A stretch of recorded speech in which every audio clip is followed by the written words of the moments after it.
Agora sim. Ok, então. Bolinha branca. Gente, ok, oficialmente, gente, boa noite a todos, sejam muito bem-vindos a mais um aulão do Unirio Teatro Musicado nas Redes. E hoje nós temos um convidado ilustre, ilustríssimo da Escola de Teatro da Unirio, que é o Vinícius Albricker, nosso professor de atuação cênica. Ele vai dar o aulão de hoje. Lembrando, né, que nas redes sociais estão abertas para vocês compartilharem. Nós temos não só os aulões, né, aqui pelo Meet, mas também temos as lives, tanto no Instagram quanto no YouTube, no Facebook. E também nós temos os espetáculos passados, né, do Unirio Teatro Musical, dirigido pelo Rubens Lima Júnior, que está disponível no YouTube na íntegra. Com a palavra agora, eu vou dar para o Vinícius Albricker. E lembrando que vocês vão ter um momento de vocês darem suas perguntas, tá? Eu vou dar esse momento certo para que a pergunta não se perca no chat, tá? Vou dar o momento certo para poder dar as perguntas. E quem quiser pode abrir o microfone na sua vez, vamos fazer essa lista, essa organização. Mas quem não quiser, posso ler aqui a pergunta, só falar assim, não vou falar. Eu falo aqui pelo chat, ok, gente? Então, com vocês, senhoras e senhores, Vinícius Albricker. Muito obrigado, Cadu, pela apresentação. Agradeço também ao professor Rubinho aí, né, nosso parceiro aí de departamento de interpretação, pelo convite. Fico muito feliz em poder participar desse projeto, né, que é tão grandioso na universidade e no Rio de Janeiro. E eu quero pedir para quem puder, quem se sentir à vontade, deixar a câmera ligada, porque é legal interagir, né? Eu ver as pessoas, ver vocês, eu vejo tantas pessoas aí queridas, conhecidas, e pessoas também que eu não conheço ainda, então fico muito feliz. Pessoas que de outras cidades, né? Que estou com saudade. Maravilha.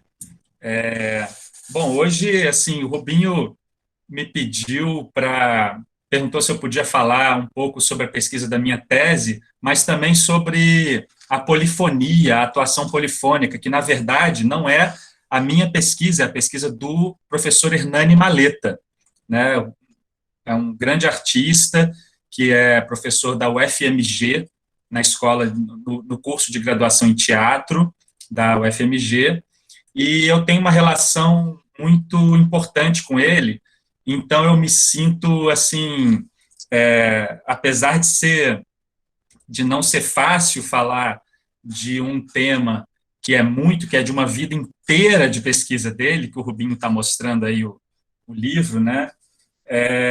Eu tenho uma relação que eu sou amigo dele, eu considero ele um mestre para mim. Ele foi meu professor na graduação em teatro que eu fiz na UFMG, ele foi meu orientador no mestrado, e ele foi meu orientador no doutorado, que eu terminei no ano passado. Pois é, esse é o livro, o pessoal está mostrando aí, Atuação Polifônica, Princípios e Práticas, que é um livro do Hernani Maleta, lançado pela editora UFMG. Então, quem for aluno da Unirio e da UFMG, que está aqui presente, eu sei que tem na biblioteca.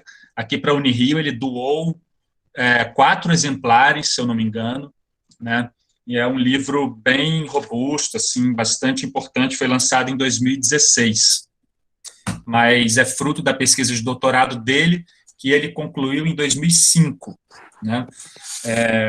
O Hernani, como artista, ele tem uma trajetória muito bonita, por exemplo, com o Grupo Galpão de Belo Horizonte, sendo, assim, o arranjador, o fazedor de arranjos musicais e preparador musical, diretor musical praticamente oficial lá dos espetáculos do Galpão, e alguns outros trabalhos também com Gabriel Vilela, com os clowns de Shakespeare, né? E ele tem algumas entradas em musicais também, mas muita gente acha que o Hernani é o cara de Belo Horizonte do musical, e não é.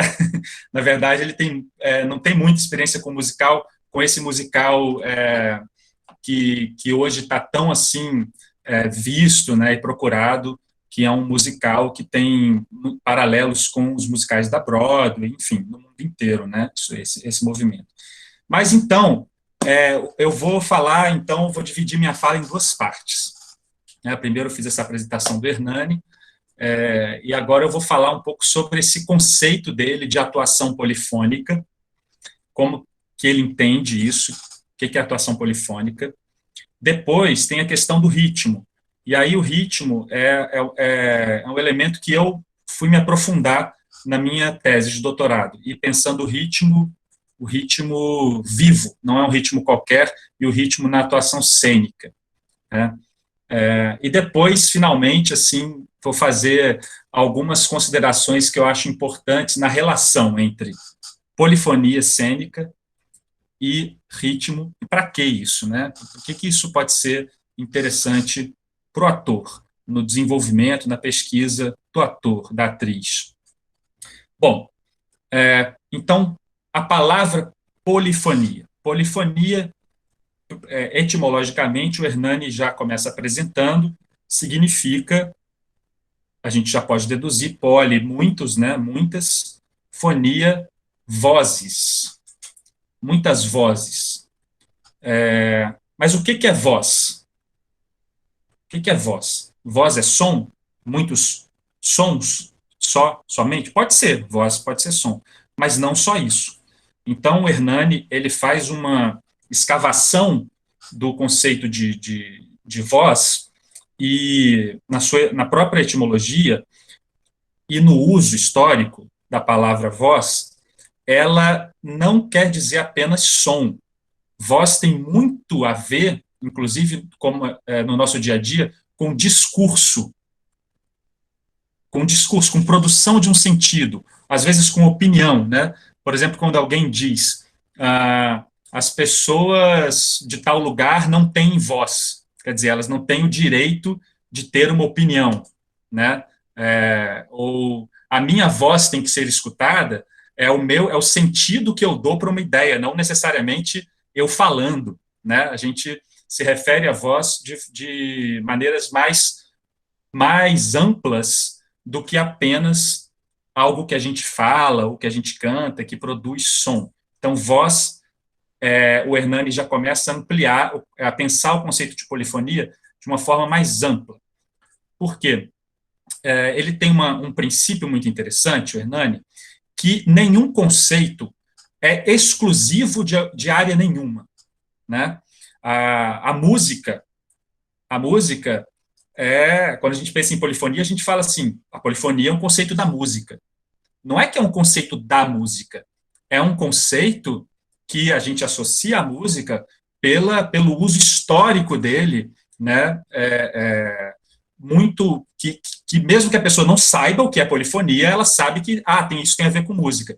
Mas antes de ser algo que a música usa, a polifonia é um conceito que a música tem uma leitura dele, né? Então, se a gente pensar polifonia, muitas vozes, como muitos discursos, muitas camadas de sentido, a gente já pode vislumbrar outras possibilidades. E ele vai falar da literatura, que tem o Bakhtin, por exemplo, na literatura fala de polifonia, na escrita, né? Palavras escritas no papel, existe ali polifonia, porque são muitas vozes e com as propriedades da polifonia.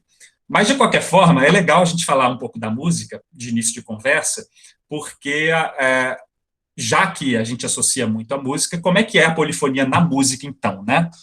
Bom, existem quatro princípios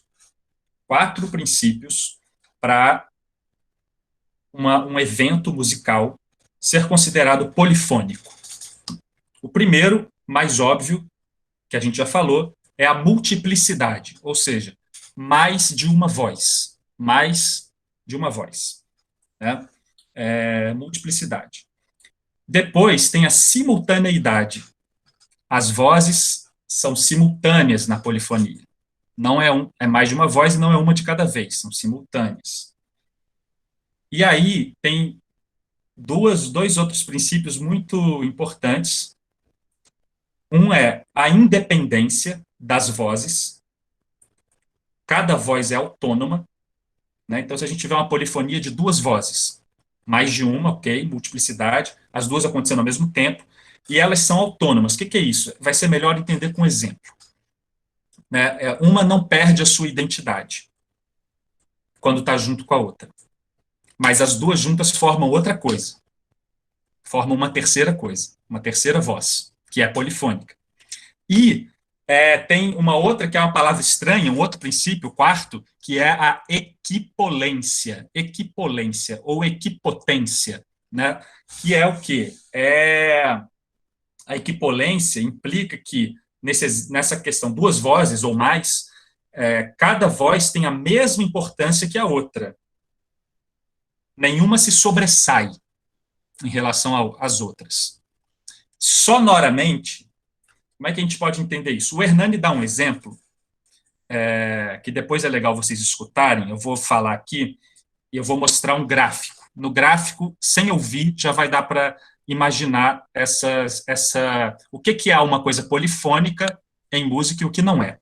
Então, ele dá um exemplo que é um trecho de uma música polifônica do Johann Sebastian Bach, Invenção a Duas Vozes, número 13, em contraponto a um trecho de Mozart que não é considerado polifônico, né, que é um segundo movimento andante da sonata número 16.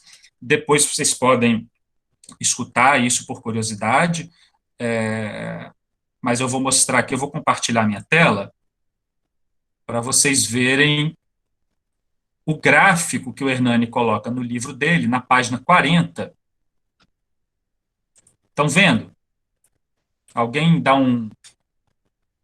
pode falar, se está aparecendo. Obrigado. Então, aqui está o trecho do Bach, e aí essa linha aqui se refere a essa parte aqui da partitura, tá?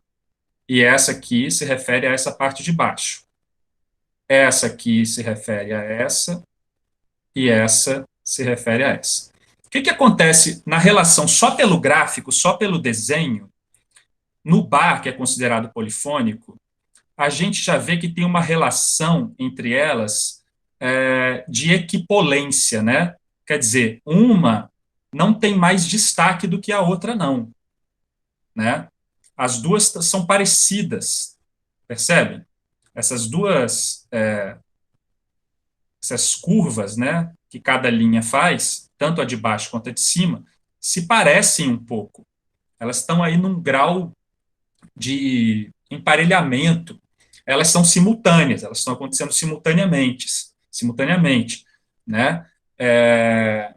E aí é interessante, ouvindo, que se você ouvir só essa linha de cima, tem uma melodia que tem um sentido, que dá um sentido para você, né? É uma voz que já te dá um sentido por si só, sem ouvir a de baixo junto.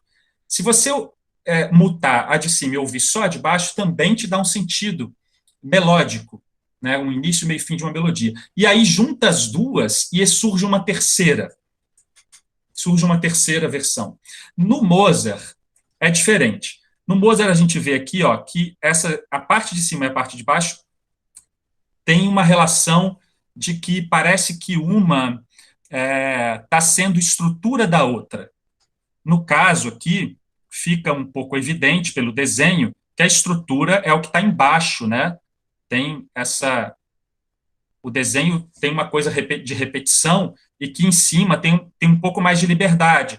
Tem uma linha que faz esse movimento, depois fica um tempo sem ter movimento, né? Tem uma pausa, depois faz outro movimento, um pouco diferente daquele que foi feito antes, enquanto embaixo continua quase igual sempre o movimento. Então, essa é uma relação que a parte de cima tem destaque. A de baixo é simultânea, a de cima né? É múltiplo, tem mais de uma? Tem. Mas não há equipolência. Ou seja, não há, como há aqui em cima, em que nenhuma das duas se destaca, aqui sim a gente, só pela visualidade, já vê um destaque. E sonoramente, isso é muito tranquilo de perceber. Eu vou tirar aqui vou parar a apresentação. Alguém poderia fazer um improviso vocal comigo? Alguém se voluntaria? Vai, Jane! Eu, Vai, eu Natália! posso. Isso, Posso opa. fazer, posso fazer. Apareceu uma voluntária aqui. A quem foi? Lorena? Eu falei que eu Lorena. Eu, Lorena, Lorena. eu, tanto faz. Pode ser Lorena e Jane. Vamos junto. Junto? Vamos junto. Porque aí poderia até ser mais, né? Só que eu acho que vai travar muito o som. Vamos fazer algo parecido com aquilo ali do Mozart, tá? Vocês vão criar uma coisa repetitiva, tipo com esse ritmo aqui, ó. Eu vou bater um ritmo.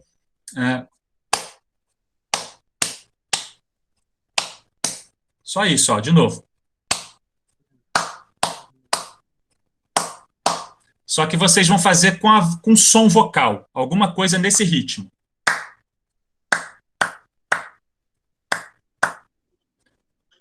Ba, ba, ba, bum. Ba, ba. Pode ser isso, ótimo. Pá, ba, ba, bum, pá, ba, Ela pá, faz uma pá, passo ba, outro. bum. Pá, faz junto com ela. Ah, tá. Pá, ba, ba, Pa, pa, bum. pum. Pa, pa. Pa, Tá, pa, tá, pa, tá. pum. Tá. Pa, pa. Pode fazer, não tem problema Tá. o delay, a gente se acostuma. Pá, ba, Tá. bum. Pa, pa, Tá. pum. Pa, Tá, pa. tá, Pa, tá, pa, tá, pa, tá. pum. Pa, Tá. pa. Vamos experimentar. Agora vamos experimentar uma coisa. Eu estou criando a base ainda. Aí, Jane vai fazer pá, pá, pá, só. E Lorena vai fazer pá, pá, pá. Então, pá, pá, pá, pá, pá, pá. Vai lá, Jane. Pa, pa, pa. Lorena. Tá, tá, tá, Jane. Pa, pa, pa. tá, tá, tá, Pa, Continue. pa, tá, tá, tá, pa. Continuem. Eu vou fazer outra coisa, vocês continuam. tá, tá. Pa, Pabade, pa, pabade, pabade, para, pa, pa.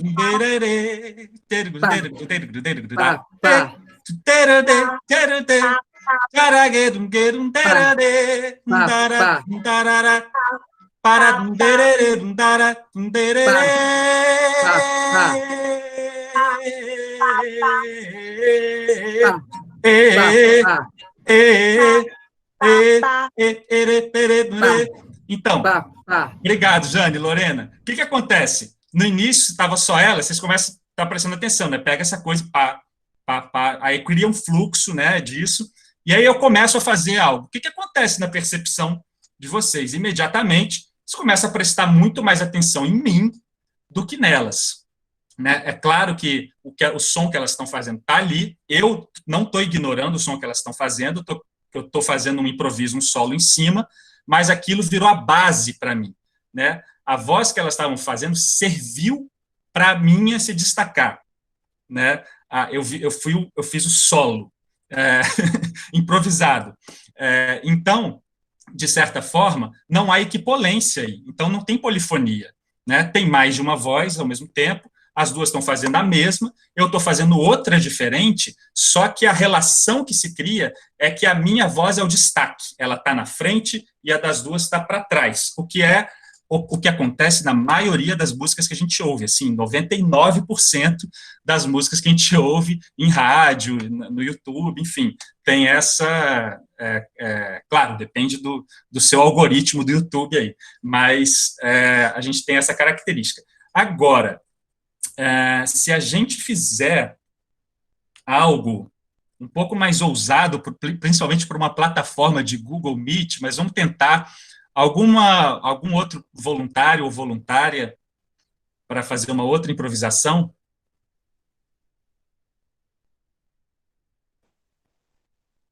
Vamos lá, eu sou um dos voluntários. Beleza, Cadu. Só nós dois, então. Vamos só nós dois, tá aqui, porque esse tem que ser de dupla. O ritmo, a ideia vai ser a mesma, só que vai ser no contínuo. Ela vai ser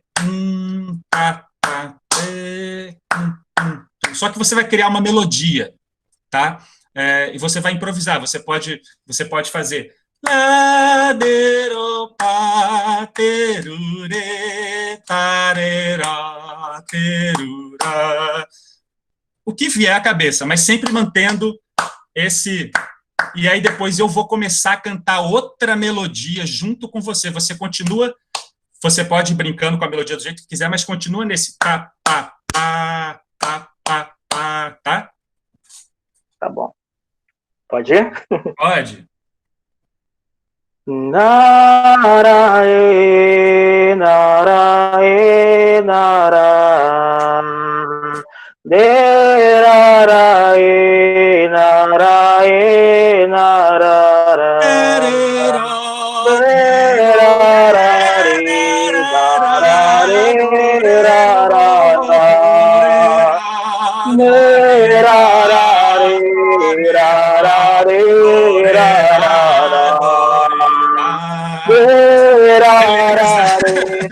Obrigado, Cadu. Nada. Então, o que acontece agora? Né? No início, vocês estão prestando só atenção no Cadu, só que quando eu entro, provavelmente vocês não conseguiram prestar atenção só em mim, e imediatamente o que chama a sua atenção é um conjunto de vozes que você identifica como uma, assim, vamos dizer, uma voz, um discurso, né, melódico, que é a fusão da minha improvisação com a improvisação do Cadu, certo?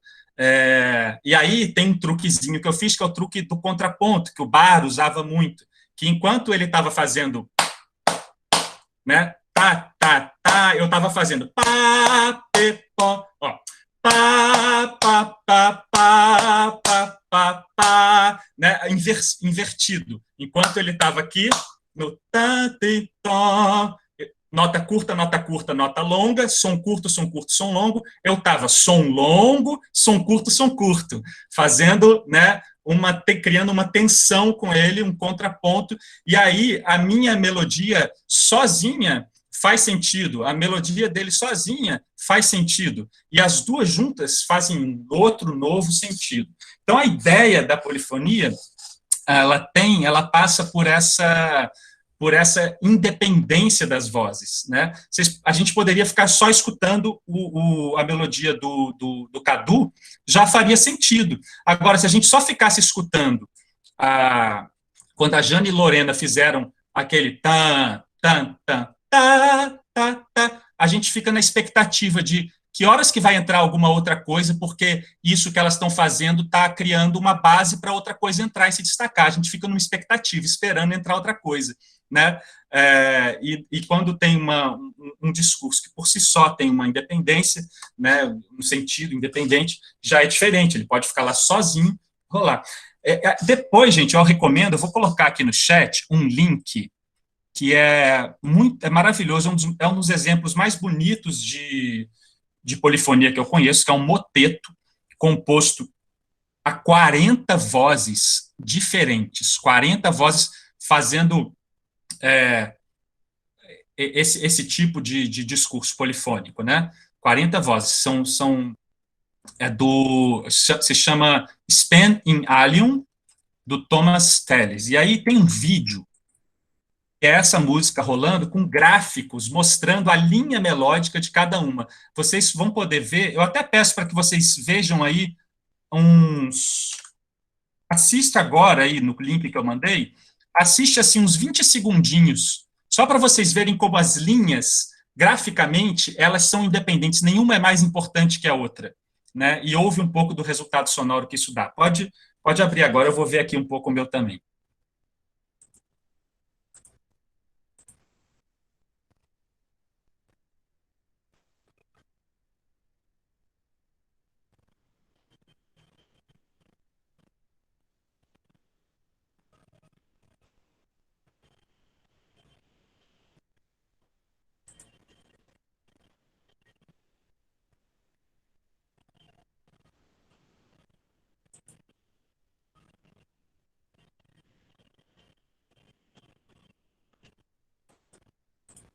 Então, tá bom. Assim, depois eu vou cortar logo o barato, porque senão dá vontade de escutar até o final, que é maravilhoso, é uma peça lindíssima, né? Eu recomendo que vocês depois salvem esse link aí, se puder depois no YouTube, Cadu, colocar a indicação lá na descrição, né? Eu vou deixar disponível no grupo do WhatsApp, tá? O link vou colocar lá agora. Legal. E aí, assim, recomendo que depois coloquem um fone e escutem no escuro, assim, com calma. Depois, só escuta. Depois assiste para ver o que acontece, né, com essas linhas melódicas, que elas realmente você vai vendo uma textura acontecer. Quando as 40 vozes entram ao mesmo tempo, faz-se uma textura, né? E polifonia tem a ver com textura, com tecido mesmo, né? Com várias, cada linha é importante nesse tecido mágico, assim, sublime que acontece. Aí, agora, eu quero falar um pouco, então, sobre, a gente, né, falou um pouco dessa questão da polifonia na música, mas como o Hernani mesmo diz, polifonia não é um conceito exclusivo da música. Então, ele cita o Bakhtin, que na literatura fala, principalmente na obra do Dostoiévski, ele considera que o Dostoiévski tem uma escrita polifônica, porque as personagens do Dostoiévski não expressam a visão do Dostoiévski de mundo exatamente. Expressam também a visão do Dostoiévski, mas outras visões múltiplas, outros sentidos múltiplos da realidade. Né? Ele tem, segundo Bakhtin, o Dostoiévski tem essa capacidade polifônica na escrita que ele classifica como dialogismo. Né? O dialogismo é um conceito importante na polifonia, na literatura, que para o Bakhtin todo o elemento de qualquer discurso é o diálogo, mesmo quando uma pessoa só está emanando, está emitindo esse discurso. Bom, o que é importante para um artista, e aí a gente vai chegar no artista de teatro, criar um discurso polifônico, a primeira coisa é que ele deve incorporar e se apropriar de várias vozes, né? Ou de pelo menos mais de uma voz, do sentido dessas outras vozes, né? E fazendo elas acontecerem simultaneamente. Bom, na hora que eu estava improvisando com o Cadu, não só antes de eu começar a improvisar, mas durante o meu improviso, eu tinha que incorporar a voz dele, eu não podia deixar de escutá-lo. Né? Eu não sei como foi para vocês, se teve muito delay ou não, mas para mim aqui, eu estava escutando ele, exatamente o que ele estava fazendo, enquanto eu estava cantando. E o fato de eu cantar da minha voz ser independente e equipolente, tá, né, e fazer sentido por si só, não anula que ela está em relação com a voz dele, então, portanto, eu estou incorporando ao mesmo tempo a voz dele à minha voz. Eu posso sofrer influência, inclusive, da voz dele, e mudar, e algo que eu ia fazer, que eu estava sendo levado pela lógica da minha melodia a fazer, a melodia dele fez uma coisa que mudou um pouco a lógica da minha voz, e nem por isso deixou de ser polifônico, nem por isso perdeu a independência. O legal da questão da polifonia é você fazer você brincar com a simultaneidade em qualquer arte, em qualquer situação, de modo a fazer emergir a possibilidade de um novo discurso, né? De um novo discurso agora intrinsecamente polifônico, que carrega, ele carrega informações de todas aquelas vozes, né? Mas tem um sentido que é único ali, que só o entrelaçamento dessas vozes é que provoca. Bom, aí, para chegar no teatro, na atuação polifônica, né, ou na natureza polifônica do teatro, como o Hernani fala, ele faz uma relação também com a disciplina, com a interdisciplinaridade. Né? Então, todo mundo aqui ouve falar sempre de multi, inter, transdisciplinaridade, não é? Pois é. Mas o que é isso? Bom, o Hernani toma como base o Nicolescu, né, que é um grande estudioso dessa questão, foi um grande estudioso, e ele define multidisciplinaridade ou pluridisciplinaridade como uma troca que acontece, uma troca de informações sobre um determinado objeto de estudo, tá? Mas por várias disciplinas diferentes, mas nenhuma dessas disciplinas é transformada. Então, por exemplo, sei lá, o vírus do Covid-19 é um objeto de estudo.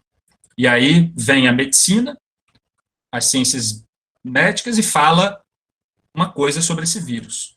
Vem a economia e fala outra, em relação ao objeto de estudo vírus. Vem as ciências sociais e tem outro ponto de vista, outra voz, outro discurso sobre esse vírus. Então, várias disciplinas, né, trocando informações, e uma pode tá lá o psicólogo também, a psicologia, então tá o psicólogo conversando com o médico conversando com o cientista social e conversando com o economista sobre o vírus, né, o objeto de estudo vírus do Covid-19. E todo mundo tá assim, que interessante, só que no final das contas, você só soube um pouco mais sobre o que outra pessoa de outra área pensa, né, mas isso não transformou a sua disciplina, a sua área, isso não transformou a sua disciplina. Então, temos aí um evento de multidisciplinaridade, ou de pluridisciplinaridade. Aí, a interdisciplinaridade já é um passo além, interdisciplinaridade. Existe essa troca de informações sobre um objeto, tá? Mas, além disso, há alguma transferência de método ou técnica de uma disciplina para outra. Né, a incorporação de pontos de vista diferentes. Então, vamos continuar no exemplo do Covid-19.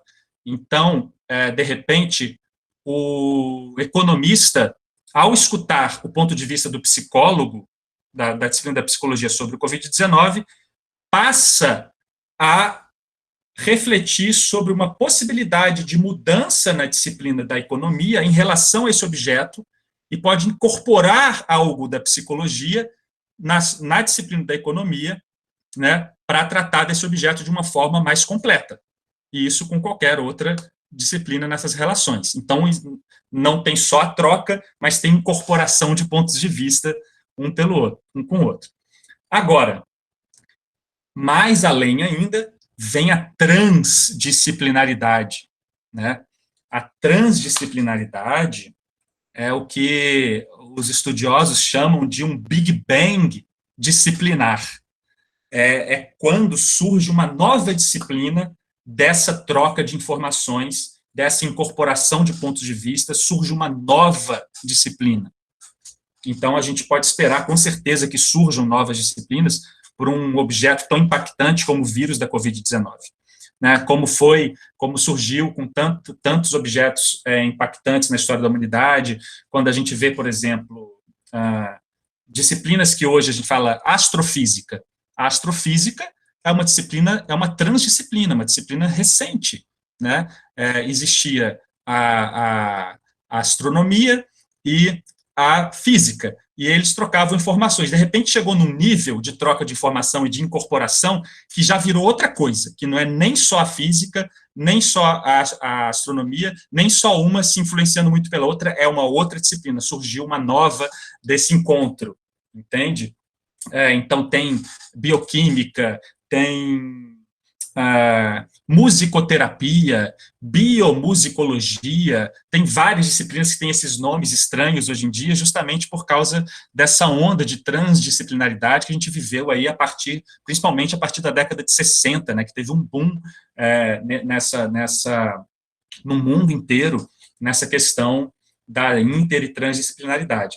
E o que isso tem a ver com polifonia? Bom, o mais óbvio é que em todas essas disciplinaridades, existe a multiplicidade e a simultaneidade de vozes. mas nem sempre vai ter a equipolência, né? Na transdisciplinaridade, pode ser que alguma das áreas se destaque em relação às outras, na interdisciplinaridade também, mas na polifonia não. Na polifonia, as vozes são equipolentes, né? Bom, no teatro, nas artes da cena, né, o Hernani vai falar, então, de polifonia cênica. E aí, tudo bem, na literatura tem lá os discursos, as ideias, os pensamentos do autor misturado com as visões de mundo das personagens, na música tem as vozes, né, equipolentes, né, o som está em evidência, mas e na atuação? Então, quais são os discursos, quais são as vozes que se fazem presentes no teatro? Para o Hernani, ele sintetiza 4 vozes ou 4 discursos que se fazem presente essencialmente na polifonia cênica, que são o discurso do som, o discurso da imagem, o discurso da palavra e o discurso do movimento. Então, o raciocínio que ele faz no livro dele é assim: você pega a arte e música. O que se sobressai na arte da música? É o som, não é? O som está em evidência na arte e música. Claro que a gente pode ter associações de imagens, de movimento. Claro que tem texto também, né? A palavra está lá. Mas o que sobressai é o som. É o discurso do som. A voz, discurso sonoro. Aí você vai para as artes plásticas, para a pintura, para a escultura. Qual que é o discurso predominante aí? É o discurso da imagem, não é? Você pode imaginar um som quando você vê lá o Guernica do Picasso, aquela tela enorme. Você pode imaginar os sons da guerra, enfim. O grito, né, do Munch. O grito, você pode imaginar o grito, ótimo, mas o que predomina ali, o que está em destaque ali, e evidente, é a imagem, né? Aí você vai para a literatura, para a poesia, para a prosa, né, para os textos literários. Você está diante de um discurso predominantemente da palavra. E quando você vai para as artes do corpo, da dança, né, você já começa a ver como predominância o discurso do movimento, certo? Então, no teatro, segundo o Hernani, o teatro ele tem uma natureza essencialmente polifônica, que o grande barato do teatro é que esses 4 discursos, nenhum deles se destaca. Os 4 têm igual importância, né, no teatro. Seja qual for a estética, ele está falando da natureza do fenômeno teatral, né? Então, é claro que vai passar por períodos históricos, como a gente teve, né, séculos de predominância do texto, ou seja, da palavra, mandando no teatro, se impondo sobre todos os outros discursos. E aí depois tem um movimento inverso, de negar a palavra. Então, não, a palavra está muito impositiva, vamos tirar ela. Aí começa a ter estéticas de teatro com a imagem como predominância, ou com o movimento, e tentando abolir o discurso do som, às vezes, ou o discurso da palavra. Então, tem essas mudanças estéticas, mas a essência do teatro em si, do fenômeno teatral, é polifônico, segundo o Hernani, né? Então, eu vou citar aqui uma... Aliás, para não ficar só ouvindo já que é um aulão, é sempre legal alguém ler alguma coisa também, para não ficar só minha voz aqui. Deixa eu colocar no chat aqui uma citação do Hernani, que está na página 58 do livro dele, que é justamente sobre essa natureza polifônica do teatro. Alguém Peraí, não vai dar para botar tudo. Deixa eu colocar uma parte. E agora a outra parte percebe-se em diante. Alguém poderia ler?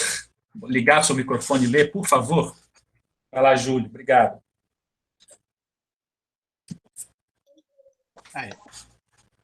Uma das condições que identifica a natureza do teatro é a impossibilidade de se eleger uma matéria-prima única protagonista. Pois, para que uma manifestação teatral se efetize, faz-se imprescindível a simultaneidade de proporções de sentidos criados, por intermédio de diversas matérias-primas,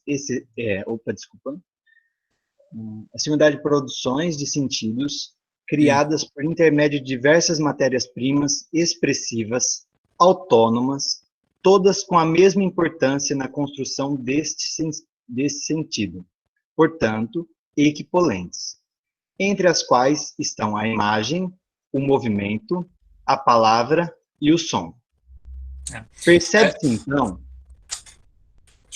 então, que a linguagem teatral, como um exemplo, sistema de...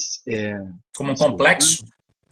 Percebe-se, então, que a linguagem teatral, como um complexo sistema de signos, é o entrelaçamento de manifestações verbais, gestuais, plástico-visuais, sonoro-musicais, que não necessariamente se fazem todas explicitamente presentes, mas são sempre múltiplas.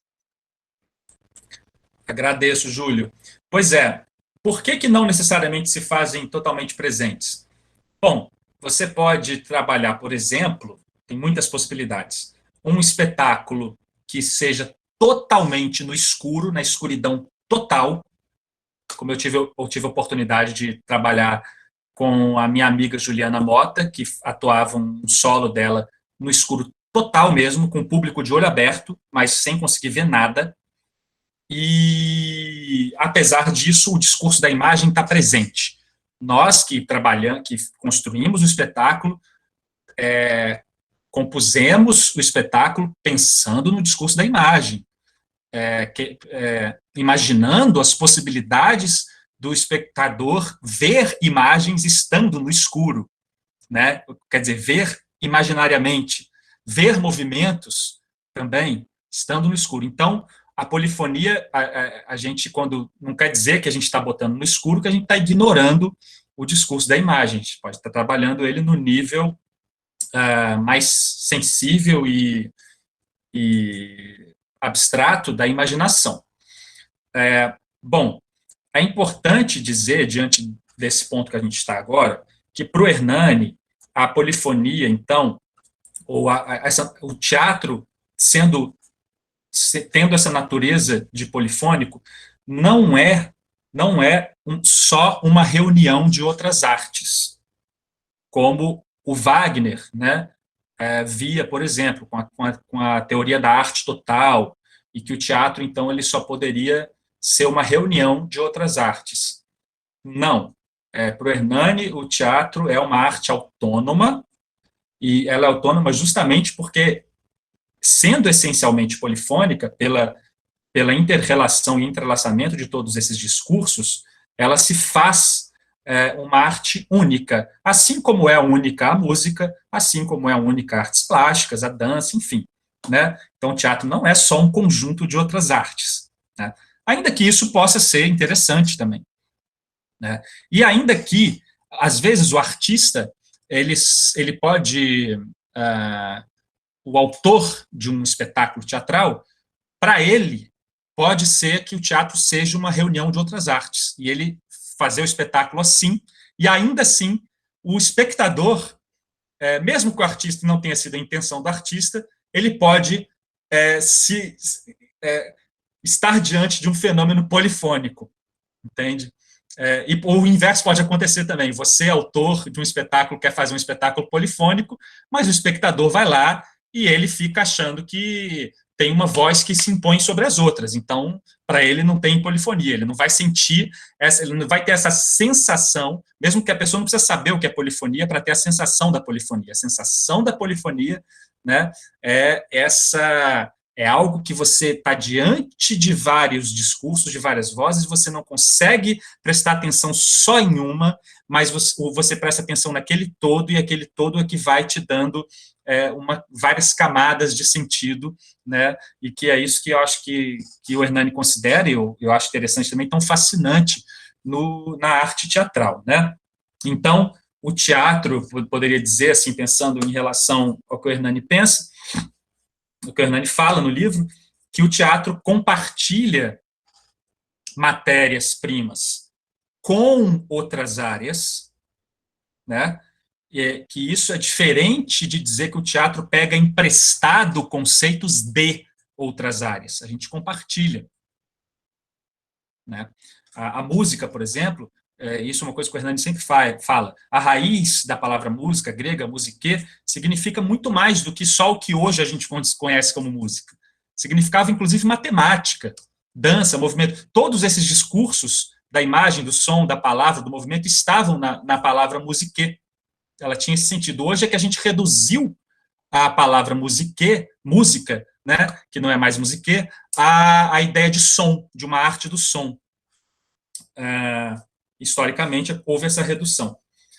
Bom, eu quero, então, agora pegar uma camada interessante, voltando à ideia da música, né, já que eu falei da musique, a relação que o Hernani faz de quando a música, quando a arte música, quando ela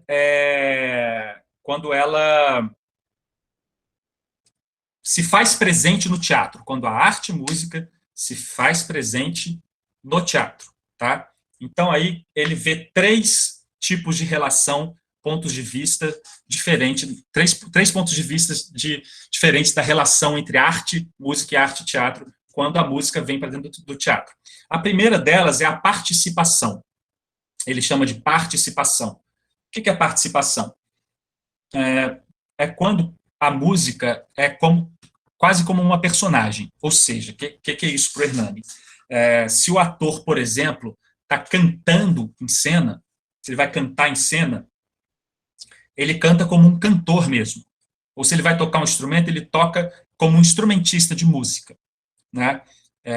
Nesse sentido, o virtuosismo sonoro, ele é privilegiado em detrimento dos outros discursos. Então, o discurso do som é predominante em relação aos outros, né? Dificulta-se aí o surgimento, a liberdade, a liberação da essencial natureza polifônica do teatro. Mas tudo bem, acontece, pode ser lindo, e a gente pode amar isso, inclusive, isso acontece muito nos musicais, né? Muitas vezes a gente vê atores que, na verdade, são mais cantores do que atores, mas a gente não fala isso por mal, é porque é muito mais interessante, às vezes, na cena que ele está cantando, ou que a atriz está cantando, do que quando está fazendo um diálogo de personagem.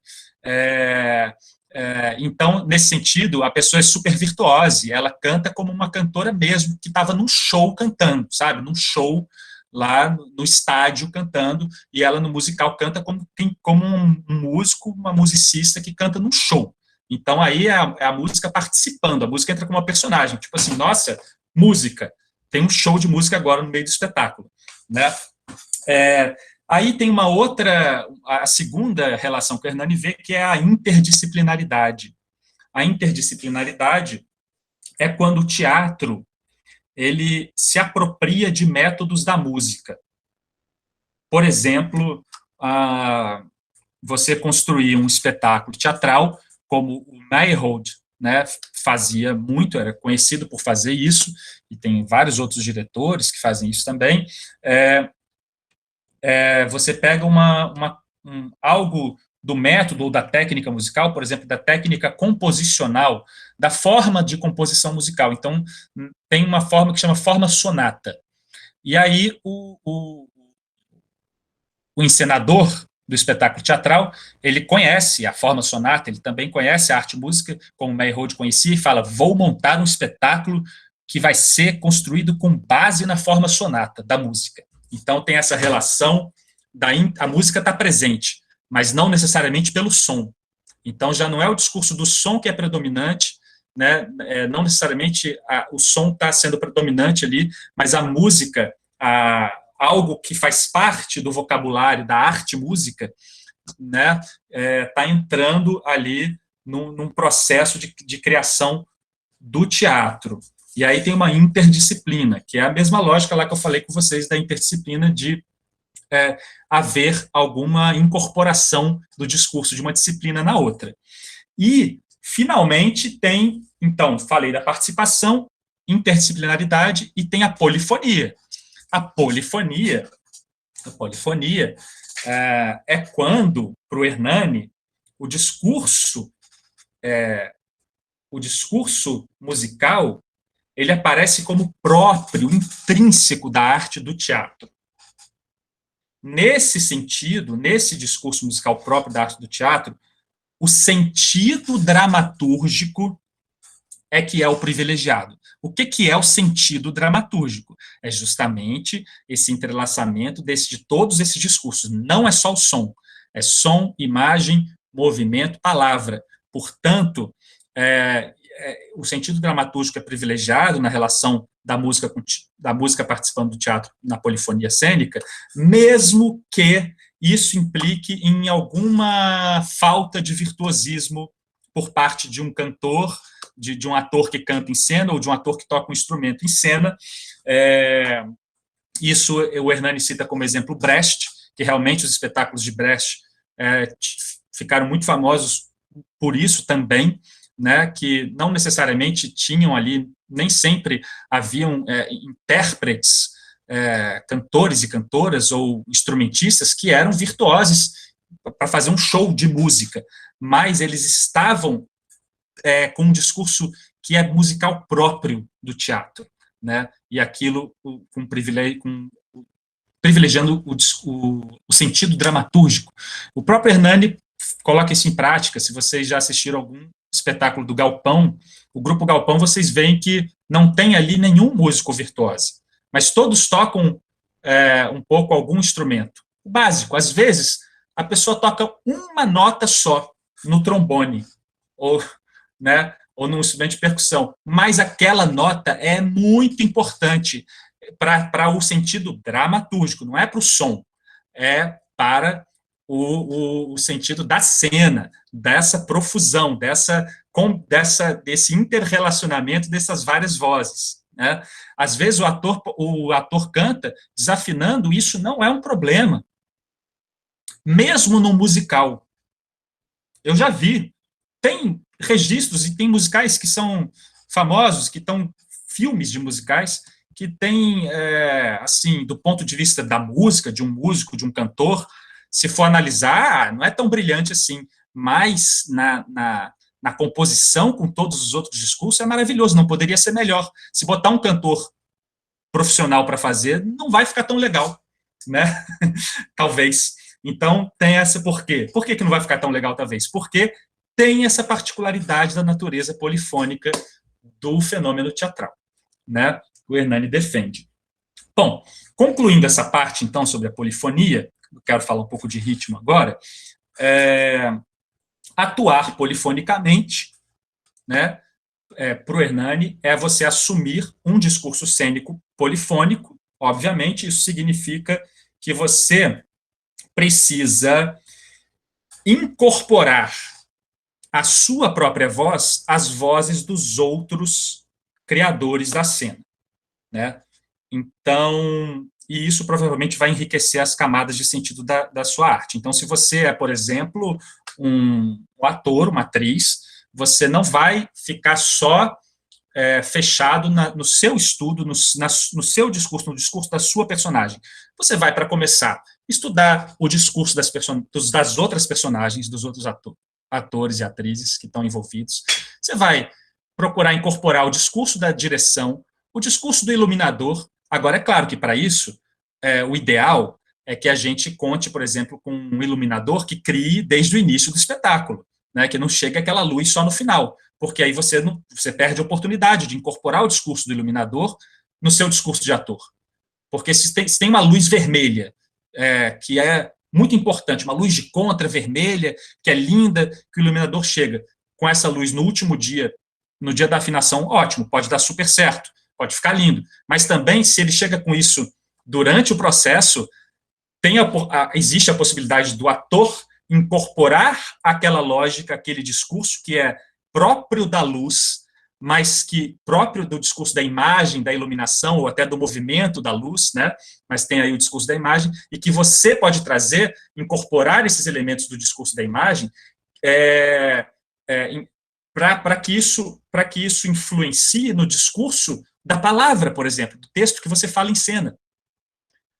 E isso sem perder a autonomia do seu discurso da palavra, né? Mas criando uma nova camada, que é do entrelaçamento daquele discurso do iluminador, que você assimilou e você incorporou e você se apropriou para se relacionar, como acontece, né, simultaneamente, com as equipolências das vozes, né, como acontece na música, no exemplo que a gente brincou aqui de improvisar, mas isso vai, então, criando várias camadas de sentido.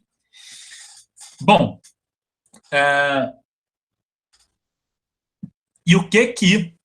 e qual que seria a relação do ritmo com a polifonia cênica? Eu falei até agora da pesquisa do Hernani, né, basicamente, e desse conceito que ele delineou, atuação polifônica, sinteticamente. O livro dele, basicamente, eu fiquei no primeiro capítulo do livro, e o livro é dessa grossura, então tem muita coisa legal para ler nesse livro. Ele vai entrar em estratégias que ele utiliza para trabalhar, para facilitar a assimilação dessa criação polifônica em cena, né, do ator, por exemplo, principalmente com foco no ator, no caso dele. E eu, na minha tese, que foi orientada pelo Hernani, eu me aventurei a pesquisar o ritmo na atuação. E, para mim, tem muita relação, sempre a gente conversa e tem muita relação a questão do ritmo, que eu pesquisei, com a polifonia cênica que o Hernani pesquisou. Então, vamos lá. Primeira provocação que eu quero colocar aqui para vocês, tem duas, na verdade, grandes, em relação ao ritmo, do senso comum. O ritmo é um conceito muito ignorado e mal compreendido, e empobrecido, na verdade. A primeira coisa é que tem um senso comum que, inclusive na literatura acadêmica sobre o tema, que o ritmo, etimologicamente, vem do grego ritmos, que significa fluir, que significa fluência, fluidez, fluxo. Fluir como um rio. Ritmos teria o mesmo radical grego da palavra rio. E o rio flui, então o ritmo seria fluir. Isso a gente vê em grandes autores importantes, por exemplo, o Bruno Kiefer, nesse livro Elementos da Linguagem Musical. Bruno Kiefer, que é um pesquisador brasileiro, ele faz essa citação da raiz etimológica grega, né, ritmo e rio, fluir, associando o ritmo ao fluir. Esse famosíssimo músico canadense... Perdão, se você quiser digitar depois no chat o título e o autor, tá bom? Vou digitar. Tem o Murray Schafer, que é um músico canadense, tem esse maravilhoso livro, O Ouvido Pensante. É um livro muito importante. Quando ele vai definir ritmo, ele começa falando exatamente... Assim, são incontáveis, gente, as referências de autores que falam isso, que começam definindo o ritmo, é aquilo que, pela raiz grega, flui como rio, papapá. E aí eu, na minha pesquisa de doutorado, encontrei um livro que é de um filósofo italiano que se chama Giovanni Piana, a filosofia da música. E ele foi estudar uns semioticistas e tal, e ele viu que, na verdade, há a grande probabilidade disso ser uma falácia, essa questão do ritmo fluir ter a ver com o radical grego de fluir como um rio, que, na verdade, o uso da palavra ritmo, o uso histórico na Grécia Antiga da palavra ritmo, ritmos, se ela tem um sentido que tem muito mais a ver com a barreira, com as barragens, do que com a fluidez. Ela está associada ao rio, sim, mas não a fluidez, as barragens do rio. Né? Dá um mind-blowing, assim. Aposto que vários de vocês aqui já pensaram nisso. O ritmo é fluir e tal. Tudo bem, não é que isso está errado, mas é uma coisa que a gente constrói no senso comum. Então, esse filósofo vem, Giovanni Piana, com essa questão, na verdade, pera lá, o uso original do termo tem muito mais a ver com barreira ao fluxo do que com fluxo em si. E aí, ele cita exemplos, por exemplo, o Prometeu, na obra do Ésquilo, Prometeu Acorrentado, né, de 500, quase 500 anos antes de Cristo, não lembro de cor, mas o Prometeu diz, em um determinado momento, eu estou aqui preso nesse ritmo. Preso nesse ritmo. Como assim preso nesse ritmo? Pois né, não é metáfora, não. É porque estar preso é ter um ritmo. Né? Existe uma barreira ali. Ele quer sair, ele precisa sair dali, mas não tem como. É o ritmo que impõe a ele uma barreira, um obstáculo. Então, a gente trabalhar com ritmo na arte tem muito mais a ver com transpor obstáculos do que com fazer uma fluidez. A gente pode conseguir uma sensação de fluidez. Sim, uma sensação de fluidez. Mas isso não quer dizer que a fluidez seja o ritmo.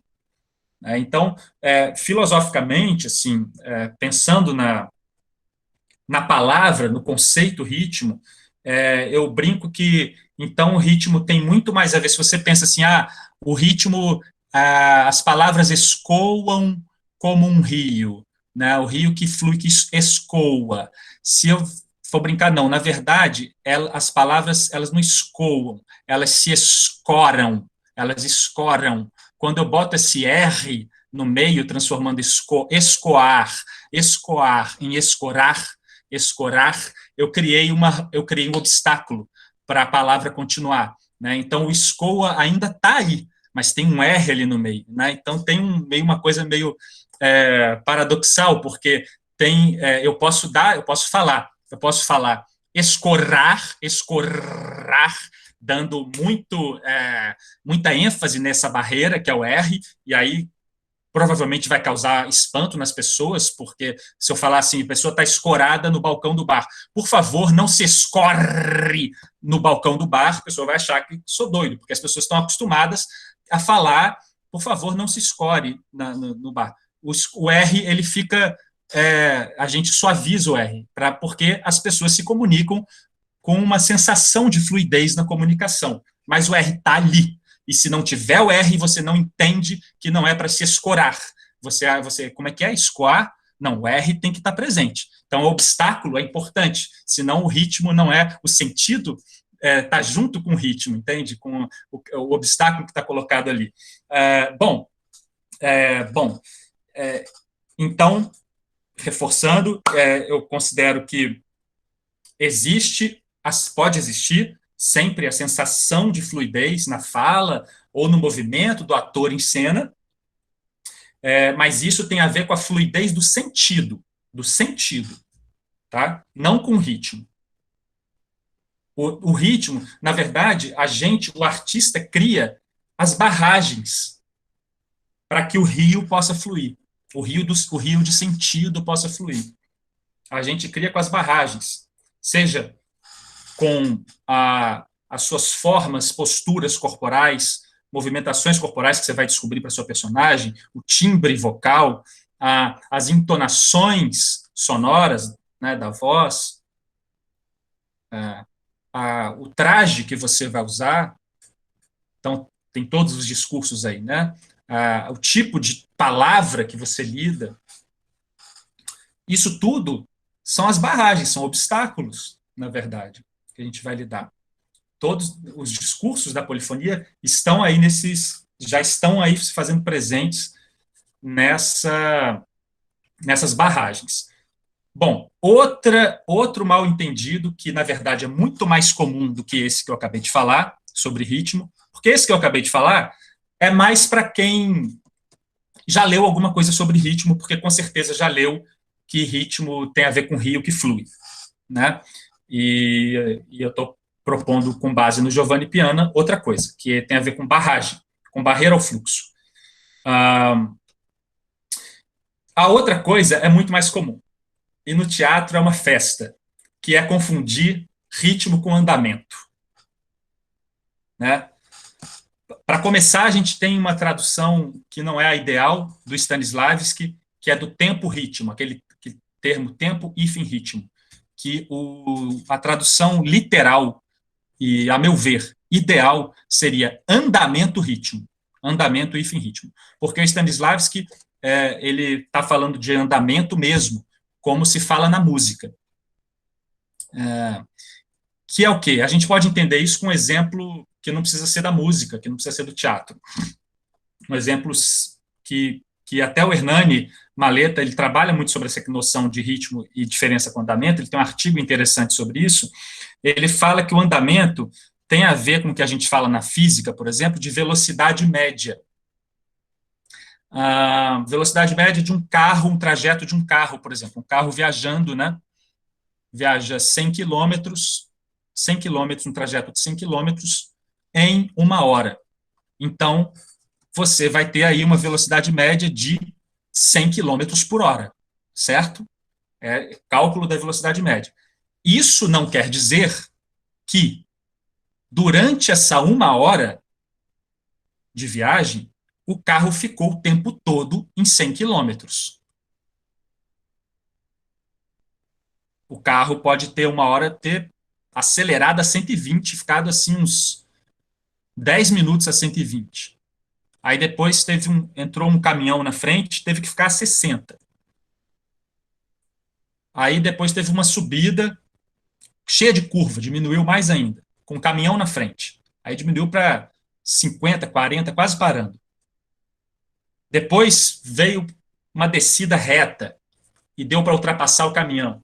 Aí foi subindo assim, rápido, né? De 40 passou para 50, para 60, 70, 80, 90, 100, 120, chegou a 130. Bom, depois de tudo isso, toda essa história, passou 1 hora, e era um percurso de 100 quilômetros. Então você calcula, a média foi 100 quilômetros por hora, né? A média. Isso estaria associado ao andamento, que na música a gente sente normalmente uma pulsação, né? A gente sente uma regularidade. Se eu estou cantando parabá, parabá, parabá, parabá, parabá, mesmo quando eu faço pausa,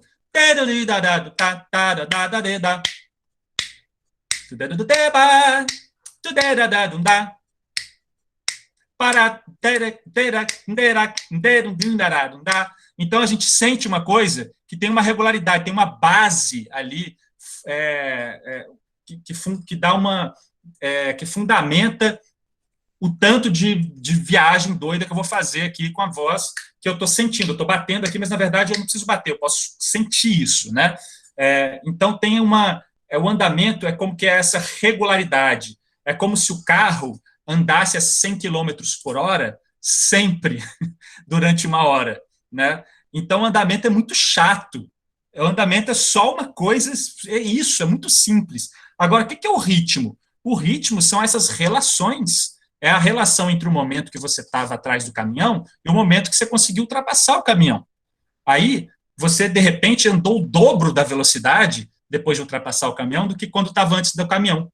Passou de 40 para 80, assim, rapidinho. Então, essa relação de dobro de proporção de dobro, depois para 1/3, depois para o triplo, aí que está o ritmo, né? Então, no canto, quando eu canto, então se eu faço pá, pá, pá, pá, pará, bará, pá, pá, então tem essa relação, a primeira, um som longo e um curto, depois outro som longo, que aí o curtinho, ele sei lá, 1/10 do longo que eu fiz, depois o longo já é 10 vezes mais, aí depois eu faço outros um pouco menores, que são assim, 2/10. Tem uma questão, eu estou falando tudo um exemplo, assim, relacionando com a matemática, pensando uma métrica, né?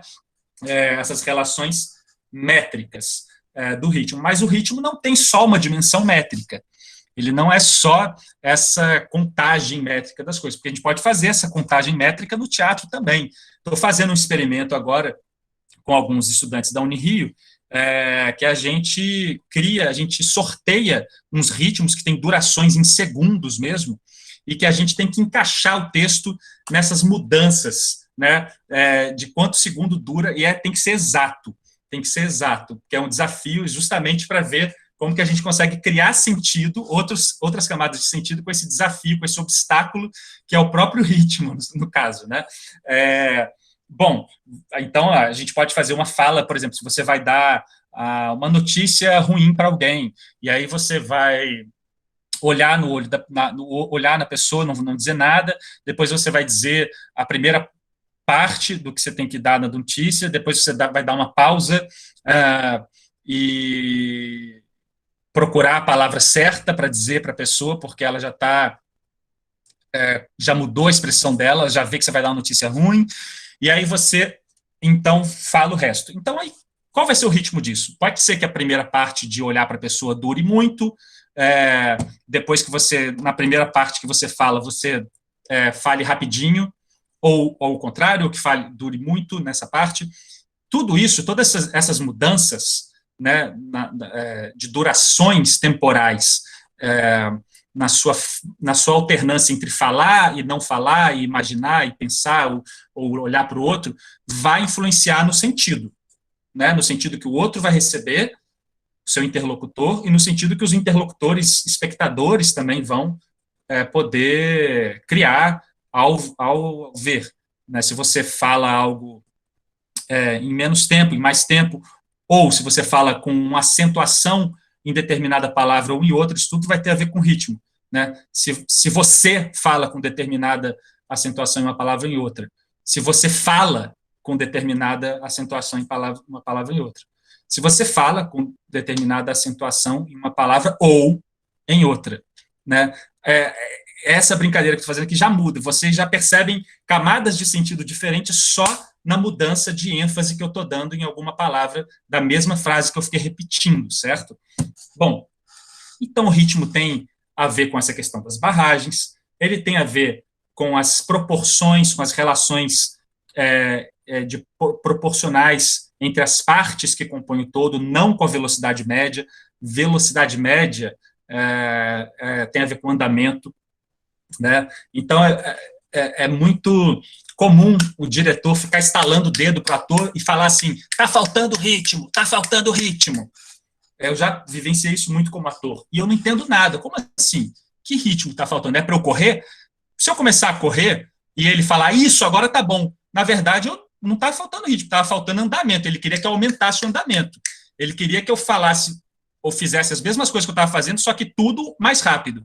Agora, se ele notar que tem um problema rítmico mesmo, ele fala assim, não, olha só, essa parte aqui aconteceu tal coisa, né? Olha só, a pessoa, na hora que você falou isso para a pessoa olhou para o chão. Então, não dá para você continuar falando, nesse momento, não dá para você continuar falando nessa velocidade, ou nessa intensidade, você tem que diminuir a intensidade, ou dar uma pausa, talvez, porque você tem que observar o que está acontecendo com o outro. E aí, não vai mexer naquilo que você fez antes, aquilo que você fez antes estava ok, né? E esse trecho que a pessoa olhou para o chão, que desviou o olhar, é que você vai mudar o ritmo, talvez você vai durar o dobro do que estava durando para dizer algo para ela, né? E depois pode ser que volte a ser o resto que estava fazendo, a ser como era antes. De verdade, muito íntima dela. Eu consegui, porque a Bruna, Acho que abriu o microfone aí, Júlio. Opa. Então, é muito importante para o ator, para o diretor, né, para as atrizes, diretoras conhecerem essa especificidade do ritmo, porque, de repente, se você tem um problema de ritmo numa cena para resolver, você tem que atacar no jogo das proporções entre as coisas e pensar e observar que tipo de sentido que você está abrindo margem para ser produzido com aquela mudança. Não adianta só ficar acelerando ou, tá rápido demais, vai menos. E aí você fala, não, porque hoje eu trabalhei ritmo no ensaio. Não trabalhou ritmo coisa nenhuma. Os atores estavam correndo com o texto e você falou para eles falarem mais devagar. Isso não é trabalhar ritmo, isso é trabalhar andamento, né? Vai trabalhar ritmo, você vai ter que ver cada relação da fala, de todos esses discursos da polifonia, da imagem, do som, da palavra, do movimento, e na relação com o outro, essas vozes sendo articuladas. Aí é que está o barato de trabalhar o ritmo. Porque Posso o ritmo... perguntar uma coisinha? Por favor, Jane. É o seguinte, e aí você falou no tempo rítmico, né? Então, aquele tempo ritmo interno e tempo ritmo externo, né? Que às vezes eles se contrapõem, né? Então, assim, e aí você fala tempo, em vez de ser tempo ritmo, você propõe tempo andamento, né? Tempo andamento. Não, andamento ritmo. Andamento rítmico. Substitui o tempo pelo andamento, o ritmo continua lá. Então, e aquela noção de tempo ritmo interno e externo, você concorda também que às vezes você tem um tempo rítmico, o andamento ritmo interno diferente do externo, e aí você concorda, então, com essa nomenclatura e tudo, e com essa... Queria que você falasse um pouquinho, por favor. Ótimo, ótimo, porque já aproveito que o que eu ia falar em seguida já tem a ver com isso mesmo, que o Stanislavski, ele cria esse termo, né, o termo andamento-ritmo, muito influenciado, provavelmente, pelo músico Jacques Dalcroze, Émile Jacques Dalcroze, que ele desenvolveu um método chamado de rítmica para trabalho que influenciou largamente a pedagogia musical no século XX e até hoje, muito utilizada nas escolas de música, que ele começa a pensar o ensino de músico, Jacques Dalcroze, envolvendo o corpo inteiro no espaço, com movimento. Então, já é uma pedagogia polifônica, a pedagogia do Jacques Dalcroze, né, não fica só na questão tradicional, que quando as pessoas vão trabalhar ritmo na música, fica batendo mão, fica batendo percussão, e o ritmo é muito mais amplo do que só percussão, né? A percussão é maravilhosa para trabalhar o ritmo, mas existe ritmo em tudo. E aí o Stanislavski, provavelmente ele se influencia, porque o Jacques Dalcroze, ele fala, Jane, ele fala de uma dimensão do ritmo que ele chama de temperamento. O Jacques Dalcroze chama de temperamento, que é uma dimensão que não é quantitativa do ritmo, que ela é qualitativa. Tudo que eu falei até agora de ritmo, nesses exemplos que eu dei, foram quantitativos. Eu falei para vocês de quantidades, mas existem também coisas que não são mensuráveis no fenômeno do ritmo, e o Jacques Dalcroze ele fala do temperamento. Então, o temperamento, inclusive polifonicamente, ele associa ao jogo de luz e sombra. É o que dá profundidade na pintura, para o ritmo e para a música, é o temperamento, ou seja, um movimento, uma dinâmica, por exemplo, né? Quando você tem um crescendo, um decrescendo, ou um movimento agógico, quando você tem um acelerando ou um ralentando. Você não consegue medir exatamente um acelerando, uma fermata, um tempo rubato na música, né? Quando são movimentos rítmicos quase impossíveis de medir. É possível medir, mas a nossa sensação não mede. A gente mede se eu fizer que o primeiro som durou praticamente o dobro que o segundo, né? Mas se eu começar a fazer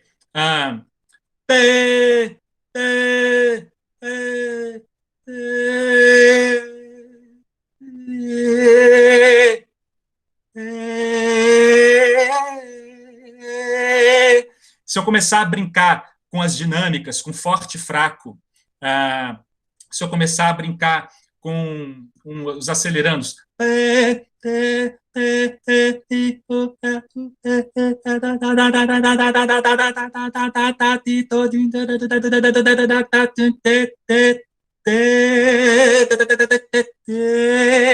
se eu começar a brincar com acelerandos e ralentandos ao mesmo tempo, com dinâmicas, eu estou criando várias profundidades, né, jogo de luz e sombra, ou seja, eu estou brincando com o temperamento do ritmo, e aí eu acredito que o Stanislavski, ele tenha falado desse andamento ritmo interior, porque justamente quando a gente brinca com temperamento, é quando a gente abre mais espaço para a manifestação do subconsciente, ou do inconsciente humano, ou seja, para a manifestação inconsciente das nossas memórias, emoções, sentimentos, né?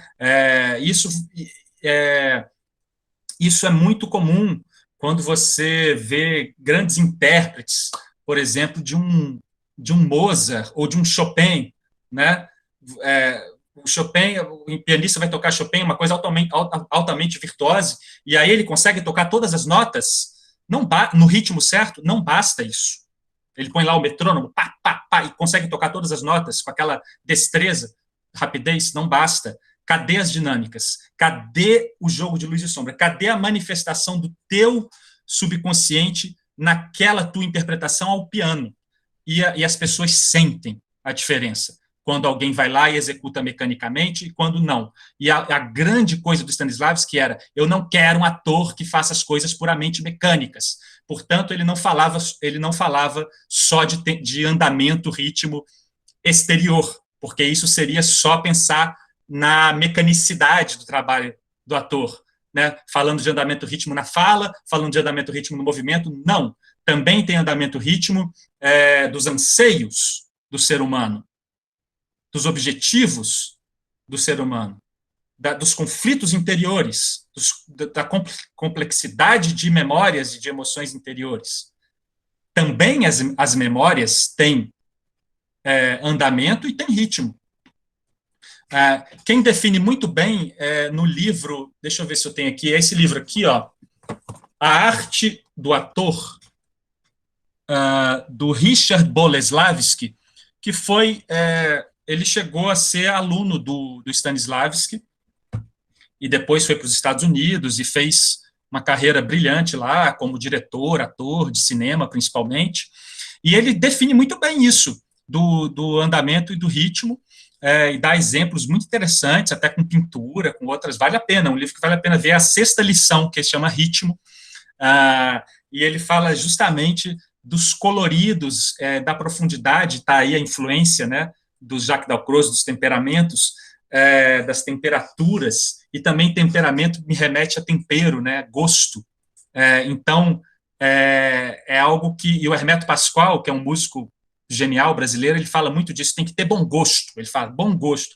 O bom gosto dele não é um juízo de valor.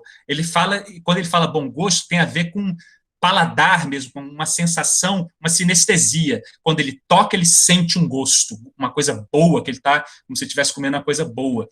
Então, isso é manifestação inconsciente. Isso a gente não sabe dar nome direito, né? Então, tem essa dimensão do andamento ritmo interior. Tem essa dimensão do temperamento.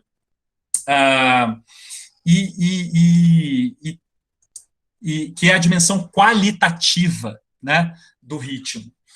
Bom, então, o ritmo não tem só a ver com métrica, né? Concluindo essa questão do andamento ritmo interior, que a Jane bem lembrou, e citando o Jacques Dalcroze, pensando nisso, eu penso no contraste, né? O contraste é essencial para a gente perceber o fenômeno do ritmo e também os fenômenos polifônicos. Quando a gente fez o exemplo e que eu fiz o contraponto, fica assim, entre aspas, fácil de perceber a junção das vozes, porque eu fiz ali um contraste. Uma voz estava fazendo tá, tá, tá, a outra estava fazendo tá, tá, tá, né? O inverso da outra. Então, eu fiz um contraste muito grande. Um contraste como se fosse na arte visual preto e o branco, né? Você fazer uma foto só, uma fotografia toda preta e branca. Um grande contraste, mas existem outras, né, outras gradações desses contrastes. Não precisa ser sempre contrastes muito súbitos ou que são muito explícitos, né? Podem ser contrastes mais implícitos, mais gradativos. Então, de qualquer forma, no jogo ritmo do ator em cena, a gente sempre vai ter um jogo que é tanto de conexão do seu trabalho objetivo, consciente ali, quanto do inconsciente que vai se manifestar. E é importante dizer para o Stanislavski que se manifesta, o inconsciente se manifesta através do trabalho consciente, né? Então não é ficar esperando a inspiração chegar, é botar a mão na massa e aí se relacionar com o que é possível a gente ter alguma relação, né, imediata e provocar, né, se relacionar com parceiro, se relacionar com espaço, e aí daí o nosso inconsciente começa a se manifestar e realmente o andamento ritmo interior que a gente não consegue medir. É um andamento ritmo interior, é um andamento do temperamento, né, andamento dos sombreamentos. Bom, então, assim, quando a gente pensa que nisso, o cantar, por exemplo, quando a gente canta, a gente não deveria dar tanta ênfase assim à questão da afinação, pelo menos no teatro, nesse teatro de natureza polifônica, porque tem muitos outros elementos, né? O canto dos mongóis e dos povos Tuva, por exemplo, não tem base nessa coisa de afinação. Para eles, o timbre é muito mais predominante. A brincadeira com timbre, com os harmônicos, né? Eu gosto de pesquisar isso. Quem for lá no meu Instagram, @experimentospoéticos, vai ver que eu tenho os experimentos. Então, por exemplo, eles fazem um som contínuo e começa a fazer outro som em cima.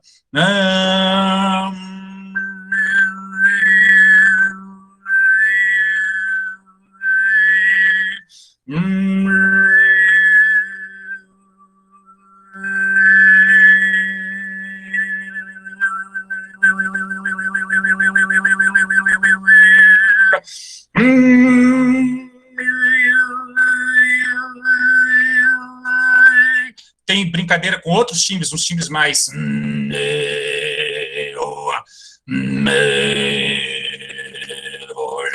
né? E aí eles têm músicas que fazem tradicionais, que realmente têm sentidos, inclusive, tem vozes que são mais... tem uma carga dionisíaca grande de momentos difíceis, né? De luto, por exemplo. Então,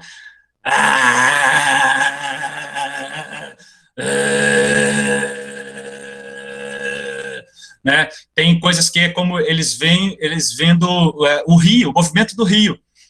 Tem músicas que eles fazem homenagem ao rio e que eles têm esse som contínuo, né? Esse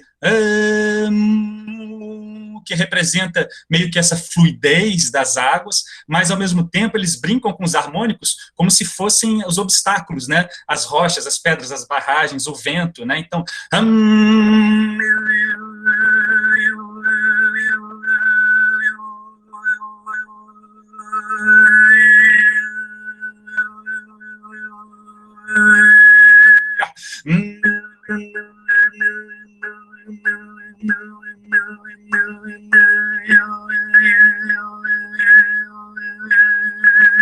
né? Então, você escuta uns agudinhos que eles estão cheios de interrupções, eles fazem uma outra dança que é diferente dessa que eu estou mantendo nesse grave, né, de pedal.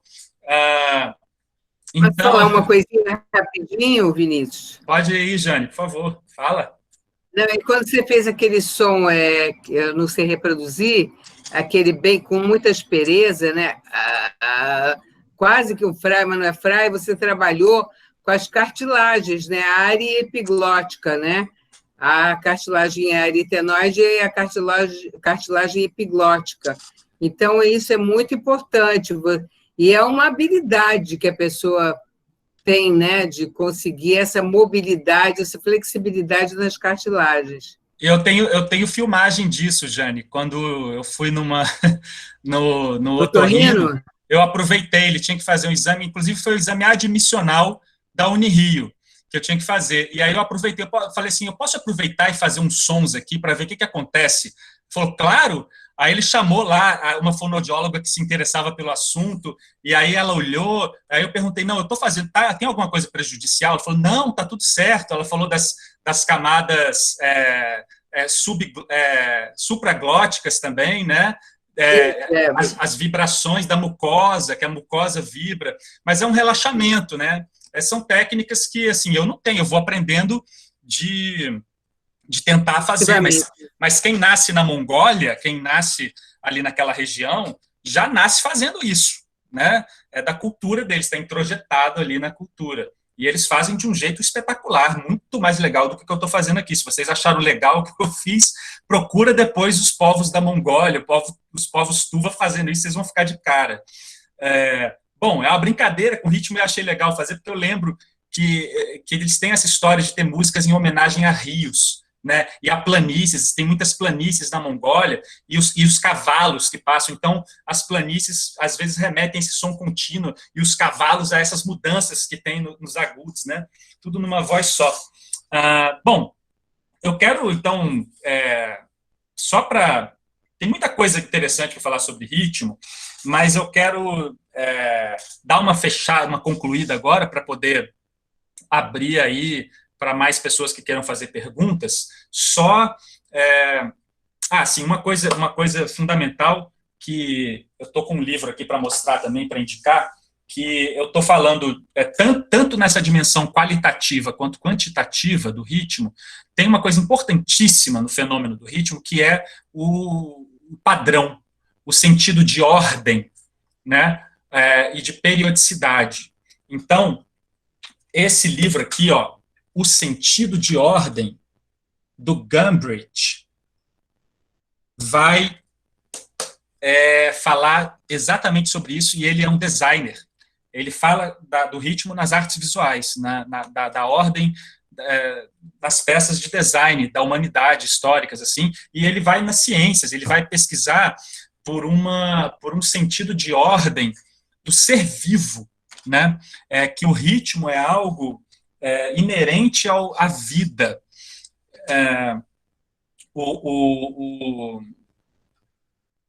Ele, na opinião dele, o ser vivo, ele tem por si, ele se orienta pelo espaço, né, buscando o que ele precisa para sobreviver, por um sentido de ordem.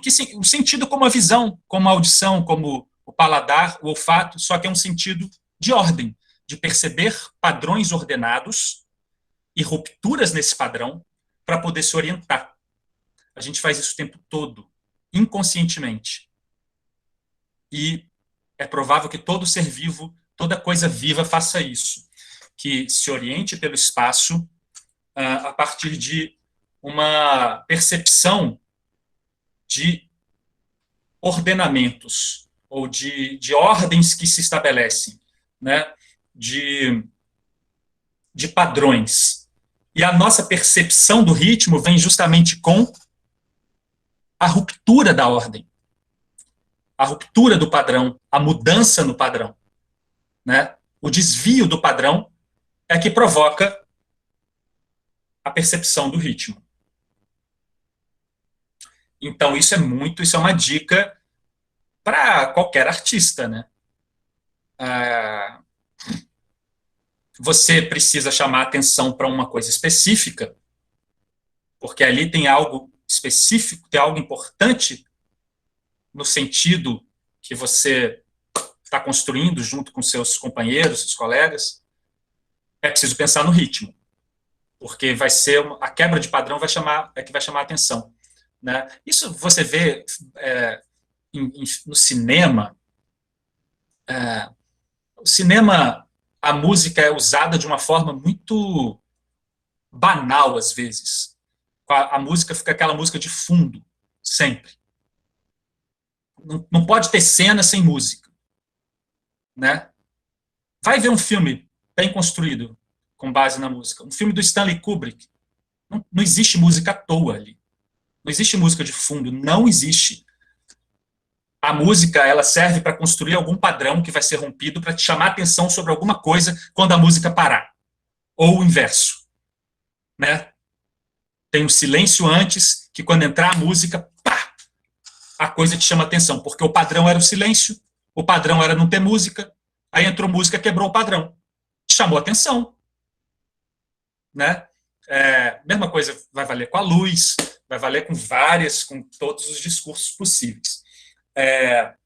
Bom, tem um outro camarada aqui que eu estudo bastante, que é o Declan Donnellan, que é um diretor britânico, vivo, contemporâneo, que tem esse livro aqui chamado The Actor and the Target, que seria traduzido como o ator e o alvo. Bom, esse livro está traduzido, deve ser lançado em breve aí pela editora Via Lettera. O alvo, o Donnellan vai dizer que tudo para o ator em cena depende do alvo, inclusive o ritmo. O que é o alvo? O alvo não é um objetivo, né? Isso eu precisaria de uma outra aula só para falar sobre isso. Mas o alvo, ao contrário do que a gente pensa, o alvo é objetivo. Não é. O alvo é uma coisa que provoca você a reagir. Então, por essa lógica do ritmo depender do alvo, o seu ritmo, o ritmo da sua fala, o ritmo do que você faz em cena, o ritmo do seu pensamento em cena, o seu ritmo exterior ou interior, tanto faz, ele depende da sua interação com o meio, da sua interação com o espaço, da sua interação com os outros, com os parceiros de cena, com os objetos. São os parceiros de cena, são os objetos, são os outros que estão ao seu redor, que vão ditar, que vão influenciar o seu ritmo. E não o seu ritmo acontece porque você quer fazer um ritmo X ou Y. Pode ser, você pode fazer isso, mas para o Donnellan, a vida em cena acontece quando você está reagindo a alguma coisa ou alguém, pode ser imaginário, não precisa ser real, mas que está exterior a você. Então isso é importante, porque leva a gente para o espaço, mesmo que o espaço seja imaginário. E o espaço para a relação com o espaço. E o espaço é um conceito muito trabalhado também pela artista Francesca Della Monica, que é uma parceira do Hernani, nos trabalhos atuais do Hernani Maleta, e que eu tenho também grande admiração, tenho estudado muito com a Francesca. Vai sair livro dela em breve também, traduzido pelo Hernani. O espaço é o conceito fundamental do trabalho vocal da Francesca Della Monica. O espaço, tanto o espaço real, quanto o espaço possível, o espaço imaginário, o espaço não visto. Mas é uma relação com o espaço. A vida não acontece sem relação com o espaço, com o ambiente. Isso é uma característica do fenômeno da vida. O Donnellan tem um texto dele, recente, que ele faz uma analogia interessante. Ele fala, não é fácil encontrar vida em cena. É tão difícil encontrar vida em cena, né, quanto encontrar vida em outro planeta do universo. Até hoje a gente só conhece o nosso. E o universo, a gente é uma poeirinha no universo, isso a gente já sabe. Mas a gente só sabe que tem vida no nosso. O que os cientistas... como que os cientistas procuram vida? Eles procuram pela vida em si, no universo? Não. Eles procuram por indícios de vida no espaço. Eles procuram por rastros que a vida que deixou no espaço, no ambiente. É o que está acontecendo agora com Vênus, né? Com a fosfina. Descobriram que tem fosfina, que é um rastro que os seres vivos na Terra deixam no espaço. Será que em Vênus isso também é um rastro de algum ser vivo? Pode ser que sim, né? Mas não descobriram vida, descobriram um rastro que é possível de que tenha vida que tenha provocado aquilo ali. Então nós artistas também temos que estar atrás desses rastros de vida, né? E o ritmo é inerente à vida. O ritmo é inerente a qualquer um desses discursos da polifonia que o Hernani fala. Aí eu estou falando da minha visão. Quando eu leio o Hernani, eu olho e falo assim, gente, nem o discurso da voz, nem o discurso da palavra, nem o discurso do movimento podem acontecer, podem existir sem ritmo. Nenhum desses discursos pode interagir um com o outro sem ritmo, mesmo que o discurso seja imaginário, mesmo que não seja explícito. Cada voz, cada discurso vai se fazer de variações rítmicas próprias, independentes, autônomas, que vão se relacionar com as variações rítmicas das outras vozes, sem perder sua identidade. Aí, nesse sentido, a gente vai ter uma simultaneidade de discursos no fenômeno teatral que o Hernani percebe como uma polifonia cênica, que também é polirritmia cênica. Né? Polirritmia cênica. Polirritmia de discursos, polirritmia de sentidos. É isso que eu queria dizer. Agradeço a atenção de todas e todos e... Isso, não agradeço agora não. Vamos abrir espaço para as perguntas. Para quem quiser fazer suas perguntas, é só deixar aqui no chat. Quem quiser aparecer em vídeo, ou então deixar a pergunta aqui no chat que eu leio. Eu queria já perguntar logo, dizer que... Posso perguntar, seu Cadu, você está comandando? Pode. Fica à vontade. Sentiu o pistolão, Vinícius? Sentiu meu pistolão? Vinícius, eu achei sensacional. Eu achei sensacional o entendimento que você faz da polifonia, e eu percebo cada vez mais que a questão do ritmo, cada um entende de um jeito completamente diferente. O ritmo virou um termo comum para milhares de sensações que a gente pode estar usando no teatro, né? E eu fiquei o tempo todo, obviamente, fazendo comparações com o teatro musical, né? Com o teatro musical propriamente dito, e eu percebo que o teatro musical ele tem um padrão, que por mais que você mexa, que você mude, ele mantém uma ideia, um conceito, mas esse desvio de padrão eu vejo muito com volta e meia com alguma tentativa que a gente vai falar muito com a ideia do efeito, o efeito que determinadas sonoridades ou ritmos que são colocados dentro do teatro musical, que faz esse desvio de padrão. De repente, você entender o teatro brechtiano, por que ele está se lixando se as pessoas estão cantando bem ou cantando mal, como você falou em determinado momento, ou às vezes quando você chama um ator que não canta absolutamente nada, mas ele tem um... Eu não saberia explicar, acho que talvez você possa explicar melhor. Ele é um desvio de padrão também. Quando você vê que, para fazer, por exemplo, o professor Higgins, do My Fair Lady, o diretor chamou Rex Harrison, que era um ator shakespeariano, porque o personagem do Bernard Shaw, do Pigmalião, né, do texto Pigmalião, ele dizia que ele seria incapaz de cantar, ele deveria cantar o sentido das palavras. É muito engraçado isso. E o Rex Harrison, ele praticamente declama as músicas e ganhou todos os prêmios. É uma ideia de desvio também, entendeu?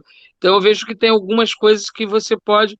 Agora, é muito mais falar do sensível, né? Falar de uma certa organicidade do ritmo que todo mundo tem, né? Enfim. Mas eu estou dissertando aqui. Não sei se você chegou a ver o Hamilton, o musical da Broadway, que eles introduziram o hip hop, mas na verdade era para fazer uma pergunta sobre isso, porque eu acho que o Hamilton ele faz um pouco isso da polifonia, só que, ao mesmo tempo, de vez em quando, eles se entregam ao inevitável chavão musical, entendeu? Enfim, não sei se é uma pergunta, não, mas se você reconhece em alguns trabalhos de teatro musical algum desses desvios de padrão que a gente pode chamar de música polifônica, por exemplo. Não sei se música polifônica, Rubinho, mas eu acho que a gente tem a polifonia, pode ser tratada no musical de diversas formas. Por exemplo, você estava falando do canto, né? Do ator que falar o texto, né? Em vez de cantar, falar o sentido. Isso a Francesca trabalha um pouco nessa linha também, do tipo, olha, às vezes a pessoa não tem ainda uma habilidade de afinação como tem um cantor músico profissional, mas ela pode ter uma habilidade até mais completa para dizer o sentido daquelas palavras, naqueles versos ou naquelas frases, né, que são ditas na canção. Existe aí, para você trabalhar polifonicamente, né, existe aí deve existir aí, não é um equilíbrio, mas é um jogo de entrelaçamento entre o discurso da palavra, que é o que você diz, o que você está dizendo quando canta nessa canção, qual que é o sentido disso, o sonoro, né? E aí, qual que é o sentido de subir uma segunda menor na melodia? Qual que é o sentido de subir uma quinta justa? Tem um sentido. Não é só porque é bonito e é afinado. No teatro, eu estou dizendo. Para o cantor, tudo bem. O cantor está lá cantando, e aí ele faz quinta justa ascendente, quinta justa descendente. Sim. E é isso. Mas para o ator em cena, num espetáculo teatral, é muito mais interessante quando você encontra uma justificativa, quando você encontra um sentido melhor do que justificativa para uma mudança de intervalo musical, não só por causa da palavra, né?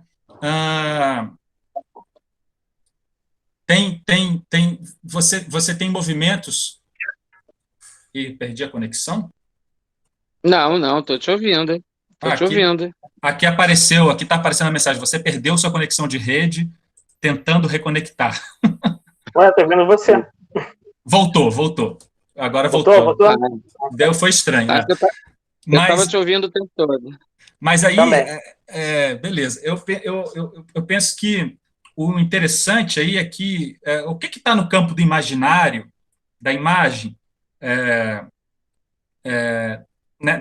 nessa canção que você canta em cena, né? Por que a personagem... O Hernani tem um artigo interessante que ele fala isso numa direção musical que ele fez do Circo Místico, da música Beatriz. Música difícil. Tem para o cantor, tem intervalos que um cantor se engana, assim, canta uma coisa, mas não está fazendo exatamente aquilo que o compositor colocou, não. E aí, para você fazer o que o compositor colocou, não é uma questão só de, ouve o som e faz igual. Não é isso que interessa para o Hernani na polifonia. Para ele qual que é o sentido, por que tem que ir só meio tom para cima e não um tom inteiro, que é muito perto? Qual que é a razão? Então, às vezes, porque você pode pensar no espaço. Quando você vai meio tom para cima, né? Ou quando você vai um tom, né? É diferente. Quando eu faço, eu ganhei mais espaço. Quando eu faço, não tenho tanto espaço. Então, de repente, se eu estou numa relação que é com uma outra personagem, que é uma relação de conquista, por exemplo. Então, a música, você pode se aproveitar do próprio movimento melódico, do discurso da melodia, que tem uma segunda menor, mas que depois se transforma para maior, para criar essa camada de sentido. Isso é uma música do Tom Jobim, começa assim, por exemplo. A música Inútil Paisagem, né? Ele começa, mas pra quê? Né? E começa com essa, é um degrauzinho subindo, outro degrauzinho, né? Mas para que o quê? Mas para que tanto céu?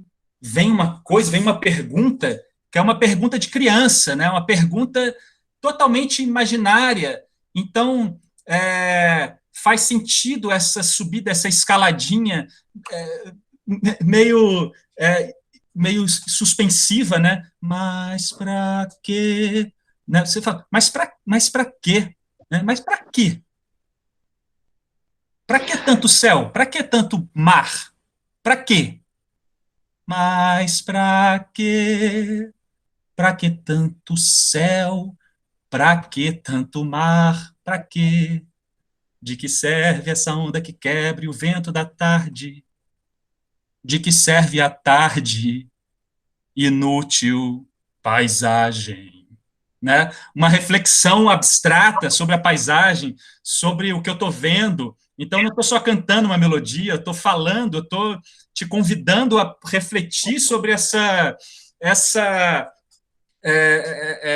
coisa existencial da gente viver num mundo maravilhoso e que, ao mesmo tempo, a gente está em excesso para a gente, que somos coisas tão pequenas. Quer dizer, tem um sentido aí que vai nascendo inconscientemente se eu me conecto já com o sentido das próprias palavras, com o sentido das imagens, né? E eu não fico preocupado só em afinar. Eu acho que tem essa questão, para mim, que é mais importante quando eu penso na polifonia do Hernani. Não é que não vai ter afinação. É bom que tenha também. E pode ser uma cantora virtuose mesmo, lá no musical, virtuose na dança, virtuose no canto.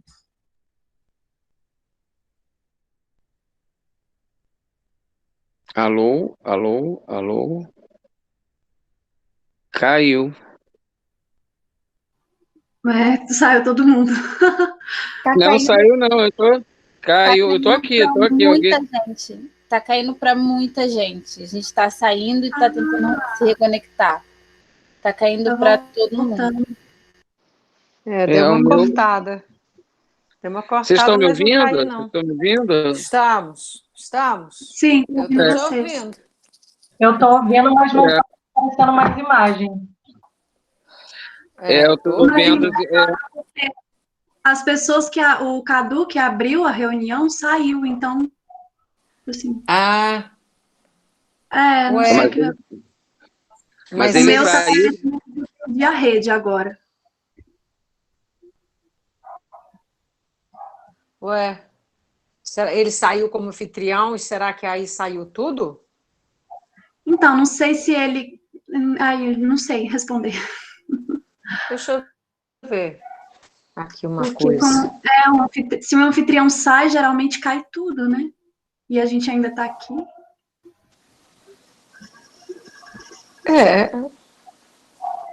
Engraçado. Ué, mas ele abriu pra gente também. Aham.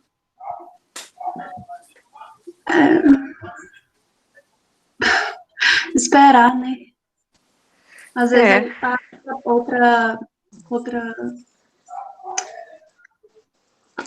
Sei lá. Ué, gente, mas saiu muita gente mesmo. O meu tá escrito, você perdeu seu. Só tem aí, agora o Rubim saiu, vou sair também.